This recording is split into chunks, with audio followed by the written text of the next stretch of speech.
हम लोगों को संभालना मुश्किल ही नहीं नामुमकिन है, क्योंकि सर हम हर कहीं टकरा जाते हैं और कोई हमसे आके टकरा जाता है। तो मैं उनसे पूछता हूँ कि आप ब्लाइंड हो कि मैं ब्लाइंड हूँ। आपको अगर इसको कहना है कपिल को जी कि कपिल बाएं ओर से ठोको तो क्या बोलेंगे आप जब वहां बैठे होते तो आपके भी हाथ पैर हिलते होंगे बहुत ज्यादा। अब बस नहीं चलता कि हम लोग भी मैट पे चले जाएं तो कोच। सर नमस्ते। हर हर महादेव सर। हर हर महादेव। सर मैं ब्लाइंड जूडो से कपिल परमार 60 केजी खेलता हूँ सर।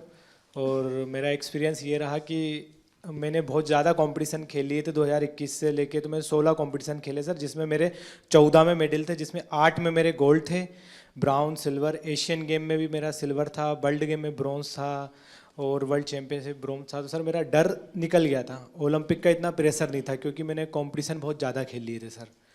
तो सर मेरा एक्सपीरियंस ये है कि थोड़ा सा प्रेशर था। तो हमारे देवेंद्र भाई साहब, झांझड़िया जी भाई साहब ने मेरे से एक बात बोली थी कि अपने को अपना बेस्ट देना है। बोला था कि जो आप प्रैक्टिस में करते हो वही आपको करना है।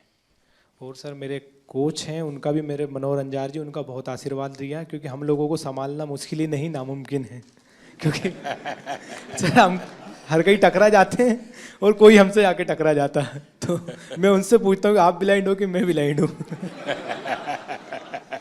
सर बहुत बार ऐसा होता है, तो बस सर के हाथ पकड़ के चलते, हाथ पकड़ के आते हैं, तो थोड़ा बहुत जो दिखता है उसमें अपना काम कर लेते हैं सर।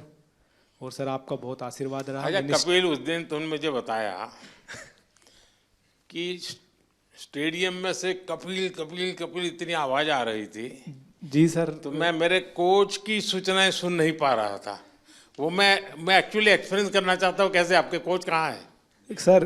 हाँ जरा बताइए क्या मुश्किल होता है। सबसे अहम बात है ब्लाइंड जूडो में कि जो इंस्ट्रक्शन हम लोग बाहर से देते हैं, जो इनको सिखाया जाता है, उसमें हम लोग एक कोडिंग करते हैं कि जब हम जाएंगे तो ये बोलेंगे तो तुम्हें ये करना है, क्योंकि वहाँ दिखता तो है नहीं कुछ। हाँ। तो उस दिन हमारे 2 मैट एरिया थे। एक मैट पे हमारी बाउट चल रही थी फाइट, और दूसरे पे जो है वो फ्रांस की फाइट चल रही थी। और फ्रांस की फाइट में इतना शोर हो रहा था, करीब 15 से 18 हज़ार दर्शक वहाँ थे। तो जिसकी वजह से जब ये सेमीफाइनल खेलने गए तो जो मैं बोल रहा था वो ये नहीं समझ पा रहे थे। और डेफिनेटली क्योंकि सेमीफाइनल का एक प्रेशर था, और जो खिलाड़ी था ईरान का, उससे पहले ये फाइनल में एशियाई खेलों में हारे थे, तो यकीनन उसका भी प्रेशर होगा।